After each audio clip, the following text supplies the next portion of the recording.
ये कहानी एक ऐसी खतरनाक पहाड़ की है जिसमें बदलाव की वजह से इंसान ही नहीं बल्कि जानवर भी खतरे में है। तो क्या होगा आगे, कैसे बच पाएंगे सब, आज हम इस कहानी में देखेंगे। कहानी शुरू होती है, हमें बताया जाता है पूरी दुनिया मौसम में बदलाव की वजह से काफी परेशान है। साइंटिस्ट का ये मानना था कि आने वाले 10 सालों में सारी की सारी बर्फ पिघल जाएगी और पहाड़ों पर बर्फ की तह भी पिघल कर टूट जाएगी। इससे बहुत नुकसान होगा जिसके जिम्मेदार इंसान खुद होंगे। इसके बाद 1300 मीटर की ऊंचाई पर एक क्लाइमेट स्टेशन को देखते हैं। वहाँ पर कुछ साइंटिस्ट मौसम के बारे में ही पता करने आए हुए थे। इनमें एक साइंटिस्ट जेनिक था, उसके साथ बाकी के 3 साथी और उसका एक डॉग था, जो सभी उस स्टेशन पर काम कर रहे थे और मौसम के बारे में जांच पड़ताल करने आए थे। जेनिक ने रात को काफी नशा किया हुआ था। सुबह होते ही वो एक तेज आवाज से जागता है। उसके साथी उसे बुलाने आई थी। जेनिक ना चाहते हुए भी बाहर आता है। तभी उसको पता चलता है कि इस स्टेशन से कुछ दूरी पर जो मौसम के बारे में पता करने वाली मशीन लगाई हुई है वो खराब हो गई है। वो ठीक से काम भी नहीं कर रही। उस मशीन के बगैर ये ठीक से काम भी नहीं कर पा रहे थे, इसीलिए इन्हें उस मशीन को जल्द से जल्द ठीक करना होगा। जेनिक को ही उस मशीन को ठीक करने जाना था, इसीलिए ये सबकी बात मान लेता है। जब ये बाहर जाता है तो बाहर अपने डॉग को देखता है जो अजीब तरीके से एक पहाड़ को देख रहा था, जैसे उस डॉग को उन बर्फीले पहाड़ों पर कुछ अजीब सा नजर आ रहा हो। यहीं पर जेनिक का साथी उससे कहता है, जेनिक हमें यहाँ रहते हुए काफी वक्त हो गया है, तुम बहुत अलग रहते हो, ऐसा क्यों है? बल्कि ऐसी जगह पर तो हमें एक साथ रहना चाहिए, अच्छी दोस्ती करनी चाहिए एक दूसरे से। जेनिक कहता है, मैं इसकी वजह तुम्हें बाद में बताऊंगा, अभी फिलहाल तो मेरे पीछे आओ। जब ये जा रहे थे तभी जेनिक का डॉग भौंकते हुए अलग रास्ते पर चला जाता है। जब ये दोनों भी उसका पीछा करते हैं, वो रुक कर एक पहाड़ को देखते हैं जो लाल रंग की बर्फ की तह से ढका हुआ था। वो इस बर्फ को देखकर हैरान भी थे और खुश भी। इसीलिए यहाँ पर जेनिक का साथी इस बर्फ का सैंपल ले लेता है ताकि बाद में ये इस पर रिसर्च, इस पर जांच कर सके। जेनिक को पास ही गुफा से अजीब सी आवाजें भी आती हैं, लेकिन वो इस बात पर ध्यान नहीं देता और क्लाइमेट मशीन का ट्रांसफार्मर ठीक करने लगता है। पर उसका डॉग उस आवाज का पीछा करता हुआ गुफा तक चला जाता है। वहीं पर पत्थरों के पास एक लोमड़ी थी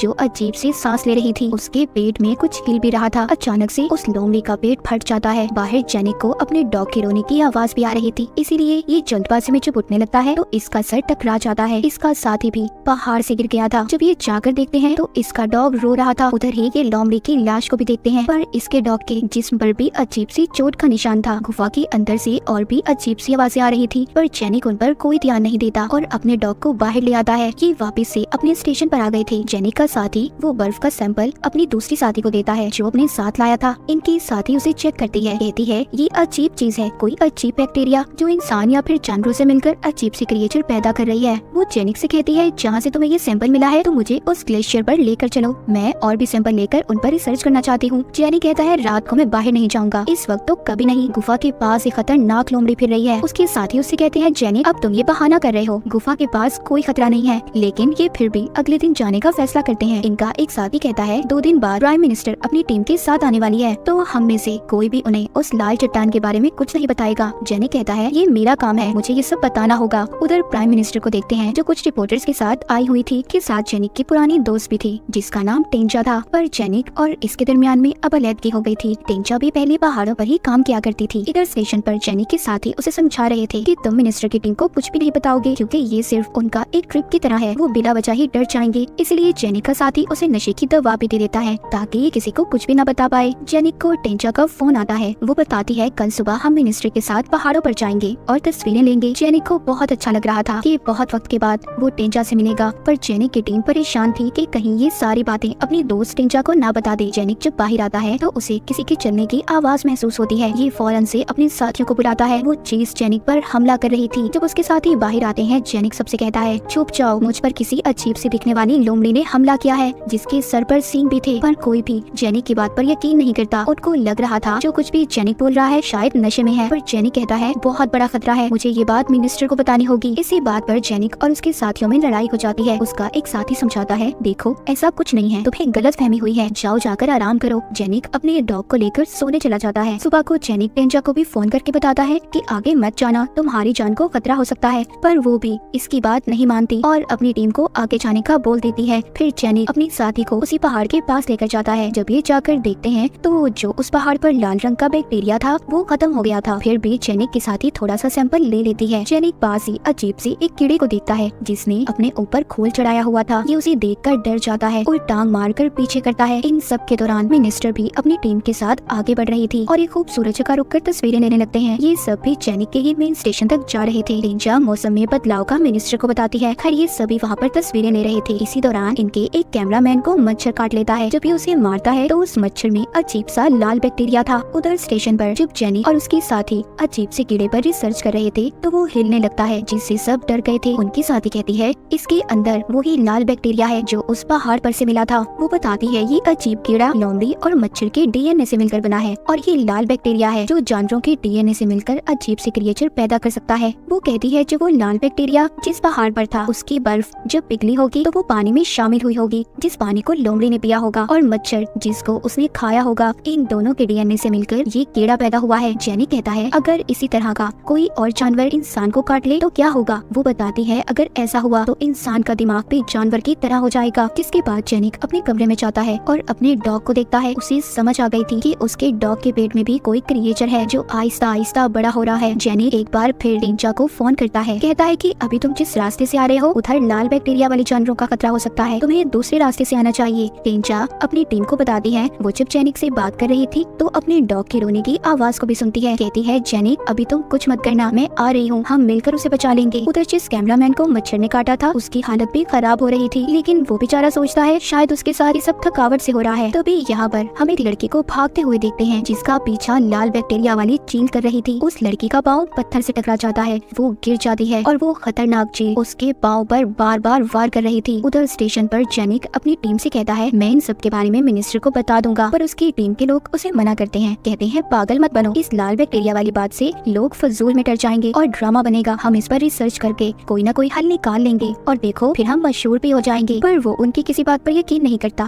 कहता है अगर हिम्मत है तो मुझे रोक कर दिखाओ। जेनिक अब जा चुका था। वो रास्ते में देखता है कि एक बकरी का पेट फटा हुआ था। जेनिक सोचता है हमारे पास बहुत बड़ा खतरा आने वाला है। उधर टिंचा की टीम में कैमरामैन को भी बुखार हो गया था, इसीलिए पूरी टीम उधर ही रुकने का सोचती है। उस कैमरामैन को मच्छर ने जहाँ पर काटा था वो हिस्सा सूज गया था और उधर बस भी पड़ने लगी थी। टिंचा सबसे कहती है कि नहीं, हमें रुकना नहीं है, हमें जल्दी स्टेशन पर जाना होगा और चलने का बोलती है। तभी वो लड़की भागती हुई इनके पास आती है जिसको चील ने काटा था। वो आकर इनके पास गिर जाती है और कुछ भी बोल नहीं पाती। तभी ये लोग उस खतरनाक चील को देखते हैं जो इनके इर्द गिर्द चक्कर लगा रही थी। ये सब उस चील को देखकर डर गए थे। मिनिस्टर का बॉडीगार्ड उस चील को गोली मारने की कोशिश करता है, लेकिन चील अचानक से गायब हो जाती है। सब समझते हैं कि वो जा चुकी है, पर ऐसा नहीं था। वो अचानक से आकर बॉडीगार्ड पर हमला कर देती है और उसे मार देती है। कैमरामैन भी जिसको मच्छर ने काटा था डर कर यहाँ से भाग जाता है, लेकिन अब इधर जेनिक भी आ गया था जो सबको बचाकर स्टेशन पर ले आता है। ये जल्दी से उस लड़की को लिटाकर उसका इलाज करते हैं जिसको चील ने काटा था, मगर टीचा की टीम के आधे लोग बाहर ही रह गए थे। टीचा जेनिक से कहती है हमें जल्दी मदद बुलानी होगी, तुम कॉल करो। पर जेनिक का साथी बताता है कि हमारे दो साथी उन फोन को लेकर साथ ले गए हैं जो दूसरे स्टेशन पर गए हैं और वो कल सुबह तक वापस आएंगे। इस बात पर जेनिक को बहुत गुस्सा आता है। वो अपने साथी को मारता है, कहता है तुम्हारी वजह से हम बहुत बड़ी मुसीबत में फंस गए हैं। मिनिस्टर यहाँ पर कहती है कि आप मेरा फोन इस्तेमाल कर सकते हैं, लेकिन ये उनसे कहते हैं कि इतनी ऊंचाई पर आम फोन के सिग्नल नहीं आते, हमें मदद के लिए सैटेलाइट फोन ही चाहिए। ये अब कुछ भी नहीं कर सकते थे। तभी जेनिक को अपने डॉग की आवाज आती है। ये बड़े ही ध्यान से देखने जाता है क्योंकि इसे ऐसा लग रहा था कि उसके अंदर से भी कोई अजीब सा क्रिएचर निकला होगा। इधर स्टेशन पर टीचा जेनिक के साथी से पूछती है सच सच बताओ तुम हम लोगों से क्या छुपा रहे हो। बाहर जेनिक के दो साथी मौसम के बारे में पता करने वाली मशीन तक पहुंच गए थे, पर वहां पहुंचकर इन्हें पता चलता है कि अंदर जाने की चाबी तो दोनों के पास नहीं थी। ये दोनों एक दूसरे से झगड़ा कर रहे थे, पर तभी इनमें से एक साथी ताले को ही तोड़ देता है। जब ये अंदर जाते हैं तो जेनिक की वो साथी जो उस कीड़े पर रिसर्च कर रही थी वो उसको अपने साथ डब्बे में बंद करके लाई थी। जब ये उसे खोलते हैं वो क्रिएचर अचानक से उसके मुंह पर चिपक जाता है। जब ये उसको खुद से छुड़वाने की कोशिश करती है तो इसका साथी एक पत्थर उठाकर उसके सर पर मारता है। वो कीड़ा क्रिएचर तो दूर चला गया था, पर जेनिक के साथी ने अपनी दूसरी साथी को मार दिया था। इधर स्टेशन में टिंचा को भी लाल बैक्टीरिया वाले जानवर का पता चल जाता है। वो बहुत गुस्सा होती है, कहती है इतने बड़े खतरे के बारे में उन्हें क्यों नहीं बताया। जब ये जेनिक के पास जाती है तो अपने डॉग को देखती है। जेनिक उसको अपने डॉग का पेट दिखाता है जिसमें कोई चीज चल रही थी। वो जेनिक को एक इंजेक्शन देती है, कहती है इसका यही हल है। पर जेनिक अपने डॉग को खत्म करना चाहता था क्योंकि उसकी तकलीफ वो और नहीं देख सकता था। स्टेशन के अंदर मिनिस्टर को गुस्सा आ रहा था कि इतनी बड़ी बात इन लोगों ने इनसे क्यों छुपाई। वो जेनिक के साथी की पिटाई करने लगती है, पर जब जेनिक अपने बाकी के साथियों को ढूंढने जा रहा था जो दूसरे स्टेशन पर गए थे, अचानक से वही साथी आ जाता है जिसको जेनिक ढूंढने जा रहा था। वो स्टेशन पर आ गया था और इसने अपने दोस्त को भी मार दिया था। वो आकर कहता है जल्दी से दरवाजा बंद कर लो क्योंकि मेरे पीछे एक बकरी है जो क्रिएचर में बदल गई है और मच्छर भी दोनों मेरे पीछे आ रहे थे। जब ये अंदर आता है तो दोनों जानवर अंदर आने की कोशिश कर रहे थे, पर जेनिक दोनों को अंदर आने से रोकता है और दरवाजा बंद कर लेता है। अपने साथी से अपनी दूसरी साथी का पूछता है जो इसके साथ गई थी। वो वो इससे पूछता है कि वो कहाँ पर है। तुम्हारे पास फोन था, वो यहाँ पर। सबसे झूठ बोलता है, कहता है कि वो तो न जाने कहाँ पहाड़ों में गुम हो गई और उसी के पास ही फोन था। इतने में क्रिएचर बकरी दोबारा से दरवाजा तोड़ने की कोशिश करती है। वो कोई आम बकरी नहीं थी, वो एक खौफनाक राक्षस ताकतवर बकरी बन चुकी थी जो पूरे स्टेशन को जोर जोर से हिला रही थी। 1 मिनट के लिए खामोशी हो जाती है, सब कुछ रुक गया था। पर अचानक से वो दरवाजा तोड़कर अंदर आने की कोशिश करती है। उसके साथ चील भी थी, लेकिन जेनिक अकेले ही उन्हें अंदर आने से रोक रहा था। मिनिस्टर आगे आती है और ड्रिल मशीन से उस बकरी के सर में सुराख कर देती है। सब बहादुर मिनिस्टर को देख रहे थे। उसने बकरी को मार दिया था कि जान में जान आती है। टिंचा बताती है कि हमें बचाने के लिए टीम कल दोपहर तक ही पहुंचेगी, पर वो ये नहीं जानते कि सारी टीम रिसर्च स्टेशन पर ही मौजूद है। उधर जिस लड़की को चील ने काटा था उसकी हालत भी खराब हो रही थी। टिंचा और जेनिक की फैसला करते हैं कि वो मदद के लिए फोन को लेने जाएंगे और अपनी उस साथी को भी ढूंढेंगे जो पहाड़ों में गुम हो गई है। जेनिक अपने उसी साथी को साथ ले लेता है क्योंकि उसे पहाड़ों में गुम हो जाने वाली कहानी पर यकीन नहीं था। ये चले जाते हैं और बाकी के लोगों ने दरवाजे को अच्छे से बंद कर लिया था। जिस लड़की को चील ने काटा था उसको भी होश आ गया था। तभी ये सब उसकी टांग पर दिखते हैं जिधर चील ने काटा था। ऐसा लग रहा था कि उसके अंदर कोई चीज चल रही हो। जेनिक का साथी कहता है जो यहाँ पर रुका हुआ था, इसको देखकर ऐसा लग रहा है कि कोई नया जानवर पैदा होने वाला है। सभी लोग घबरा जाते हैं और बाहर जाने लगते हैं। मिनिस्टर कहती है हम इस लड़की का ऑपरेशन करेंगे, जो चीज इसकी टांग में है वो हिस्सा काट कर उसे बाहर निकाल लेंगे और उसे जला देंगे। ये ऐसा ही करते हैं जिससे उस लड़की की जान बच जाती है। बाहर जेनिक और टेंचा जो मदद लेने गए थे वो सोच रहे थे कि शायद हम लड़की को नहीं बचा पाएंगे। यहाँ से जेनिक का साथी भागने की कोशिश करता है पर जेनिक उसे बंदूक दिखाकर रोक लेता है। कहता है रुक जाओ, तुम ऐसे नहीं जा सकते। उधर स्टेशन पर सब लोग शांत थे कि उन्होंने लड़की की जान बचा ली। तभी कोई जोर जोर से दरवाजा बजाने लगता है। जब एक आदमी दरवाजा खोलता है तो दरवाजे पर वही कैमरामैन था जिसको मच्छर ने काटा था।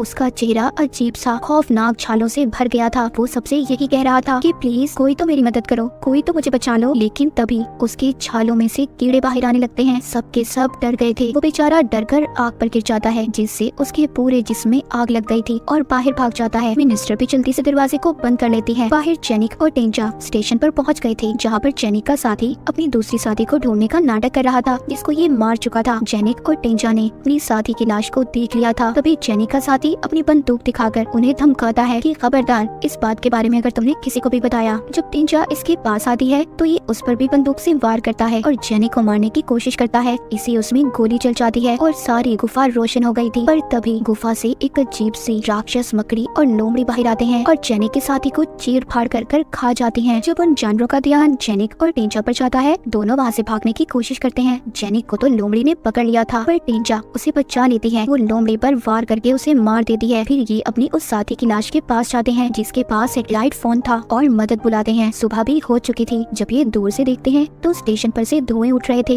ये जल्दी से जाकर देखते हैं तो वो लड़की भी मर चुकी थी जिसको चील ने काटा था। थोड़ी देर बाद इन्हें हेलीकॉप्टर की आवाज भी आ जाती है। जब ये बाहर जाकर देखते हैं तो बाहर इनकी मदद के लिए लोग आ गए थे। जाने से पहले टेंचा जेनिक के कमरे में जाती है जहाँ पर इनके डॉग ने एक बच्चे को पैदा किया था। ये बच्चा भी लाल बैक्टीरिया की वजह से ही पैदा हुआ है। जेनिक उस बच्चे को मारने वाला था पर टेंचा उसको रोकती है, कहती है मैं इसको साथ लेकर जाना चाहती हूँ। जैसे ही ये हेलीकॉप्टर में बैठते हैं तो ये एक और पहाड़ को देखते हैं जिस पर लाल रंग की बर्फ थी, मतलब एक और खतरा। इनको उस छोटे बच्चे की आवाज भी आती है जिसको टेंचा साथ लाई थी। टेंचा और जेनिक दोनों एक दूसरे की तरफ देखते हैं। इनको आने वाले खतरे का पता चल गया था जो खुद ही अपने साथ ला रहे थे। और इसी के साथ इस फिल्म की कहानी यहीं पर खत्म हो जाती है।